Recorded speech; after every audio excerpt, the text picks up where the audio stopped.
the homelessness here is because of the drugs and because of the cost of living. The cost of living here in San Francisco compared to anywhere else in the country is just, it's skyrocketed. You know, your rent here is triple what it's going to be anywhere else at least. Yeah. And so how are the police like with homelessness? Do they like not care? Are they kind to the homeless? They are. I mean, they're really not. They leave the homeless alone for the most part, as long as they're not causing too much of an issue. They leave the drug use alone as long as it's not causing too much of an issue. Yeah. And, but the things that piss them off, getting out of your area, you know, if you're using drugs in the nicer areas of town, they're not happy with that. They want you to stay in the rough and tough Tenderloin district, you know, if you will. And what about the people? Are the people, citizens, are they kind to you? I've never been ignored so many times in my life. Oh, really? And they act like you just don't exist, that you don't belong. There's definitely a class system here. You know, if you're homeless, and you interact with the homeless, period. When I first got here, I was really nice to everybody, you know what I mean? And my niceness had to go out the window because nice guys really do finish last, especially out here, you know. Which I hate because, you know, I'd rather be, you know, hey, how are you? Good morning, good afternoon, you know, stuff like that. But it's not a. How long have you lived here? I've only been out here for about 6 months now. 6 months. So I'm not a San Francisco native. I'm actually from Albuquerque, New Mexico originally. Oh, wow. Came out here for a job, and the coronavirus actually got in the way, if you will. I got off the plane and checked my voicemail to get directions, final directions of where I was headed, and I found out they had a COVID outbreak, and so they were going to be shut down by the health department for another 6 months. And so I had been living on my unemployment, and that had just got shut down or ended on December 31st. I came out here January 2nd. January 3rd, I was homeless. And it's hasn't been easy. So what was your job? You were working as a consultant in the cannabis industry. Oh, okay. And, so how is the cannabis industry here? Is it is it toxic? It's way different than what it used to be. You know, California was the first state in the United States to have medical cannabis. That was back in 1994, I believe. And what really brought it to fruition was the AIDS epidemic. No, yeah, you're fine. So AIDS brought the medical cannabis industry to fruition here, and California really had a heads up on it, but the government was into it for too much money. Everybody else was into it for way too much money, and the prices skyrocketed. And so the black market here is actually more booming than the regular market, if you will. But you've got a lot of people that have, you know, would have never ever touched cannabis until it became legal, which I really respect, you know, and I understand completely. For me, I've been using cannabis since I was 12 maybe. Right. Never didn't matter to me whether it was illegal or not. It's the best medicine I've ever used. Would you rather it go back to legal, or do you like how it is now? No, it should never go back to being illegal. But there's definitely a lot of changes that have to be made within the cannabis industry. Because I know, like in New York, people a lot of people didn't want it to be legal because it's because the government gets in the way. And when it comes down to it, I mean, when they're mandating, you know, THC percentages and CBD percentages, and how much you can buy and how much you can sell, and then the licensure when you go to get a license and it's over $100,000 to just get your name in the game.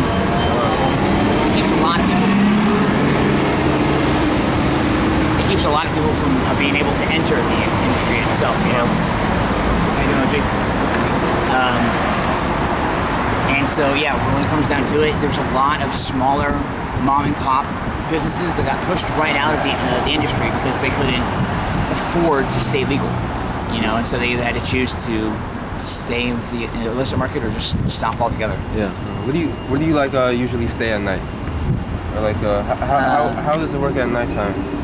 You're literally looking at everything that I own right here, and nights can be rough, especially when you've got a. Explain like a typical night. Typical night in San Francisco. Well, that depends on what side of the street you're on, if you will. What I mean by that is, are you a drug user or not? Are you homeless or not? If you're homeless, then a lot of people have a certain place where they stay. A lot of people have tents out here. There's actual like tent cities. Yeah, I saw that. Yeah, where you can set up, your tent and have all the facilities that you need. But it takes a little bit of time. You got to jump through some hoops to get those things done. So why are there so many like anti-homelessness things? Like there's no benches. It's like because there's a lot of people that don't like the homeless here. Yeah. Do you think they need more help? Oh, absolutely. Yeah. There's got to be. If there were more services available, more resources available, the homeless would be better off and the people would be happier. Great example. I've never been in a city where there's so much human feces around. Yeah. The reason being is there's no bathrooms. There's such a limited amount of bathrooms available, and it is so humiliating and defeating to get to go, in a box or in a bag or pick a corner to be able to use the restroom. It's like no human being should have to do that, guys. Yeah. Do you have a bright future for San Francisco, or do you think it's going downhill, or what do you think the future is? Both. Both. Yeah, I think it's got just like any other city in the country or in the world, it's got a lot of its pros and a lot of cons. Right. The city has to come together because right now it's absolutely separated, between the haves and the have-nots, if you will. Right. And like I said, it creates a class system. And when you can walk down the street and people like literally ignore you like you don't even exist, it's a shot to the heart. It doesn't feel so good, So are there any like homeless like services like a soup kitchen or like any like places where you can shower or get cleaned? Like how do you do actually that? Where I was trying to go right now. I have gone without a shower for a few weeks now. Wow. And it's disgusting, and I know I smell, and I hate walking by people and then they're covering their faces and cowering by the way I look, by the way I smell, by the whatever it is.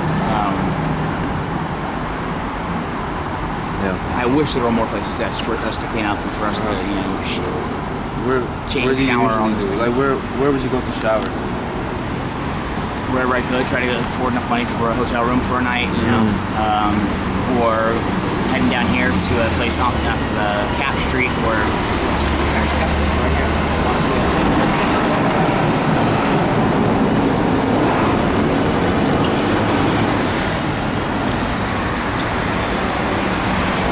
One thing that's interesting about San Francisco, Baltimore has these things too, I believe, but I don't know where the paper went. Oh, here it is. The Resource Center. This is where I'm headed to go shower now. And like I said, it'll be my first shower in quite some time. I didn't even know this was around or existed until a little earlier today. One of the things that there's a lot of people that think differently on this. Okay, I'm a drug user. Right. Okay, I've been using drugs since I was about 12 years old. But they do needle exchange programs here. Okay, the needle exchange programs provides you with sanitizing wipes, sterile water, clean syringes, sharps containers to put your belongings in. Not only sharps containers, but this is a Narcan kit. Okay.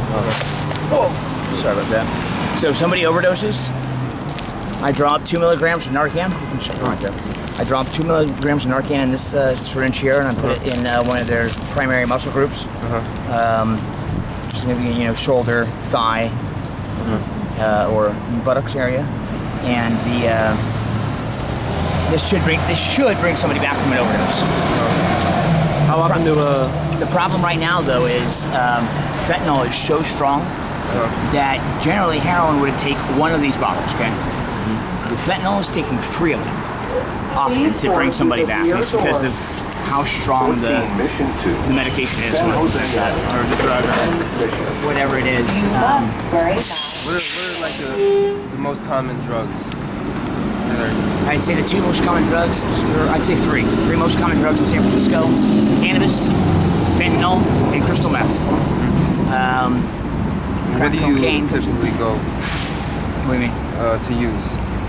Where do you go to? There are areas where they just sort of don't, they'd rather you be obviously more discreet. I can dip my head down into my suitcase and use if I wanted to.